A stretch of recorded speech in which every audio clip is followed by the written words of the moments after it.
इस पे कृषि और किसान का क्या असर पड़ता है?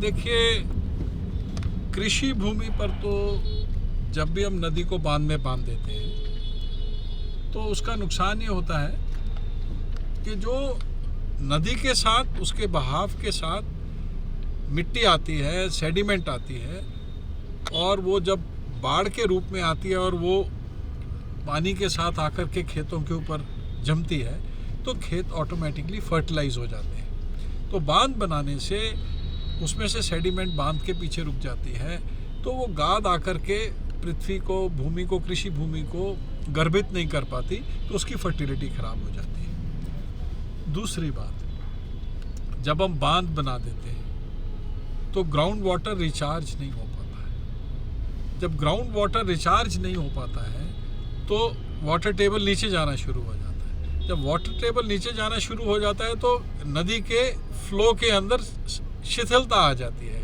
तो वो ज़मीन के अंदर हॉरिजॉन्टल जाना शुरू हो जाता है।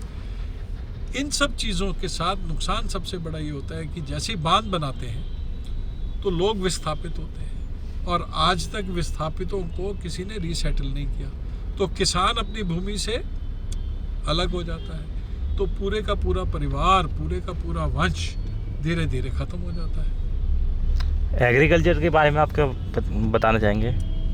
एग्रीकल्चर के बारे में सबसे ज़रूरी चीज़ जो ध्यान में रखने वाली है कि जब तक अब पानी में सेडिमेंट या उसके साथ जो मिट्टी आती है वो नहीं होगी, तब तक आप किसी भी तरीके से अपनी भूमि को केमिकल से फर्टिलाइज करेंगे।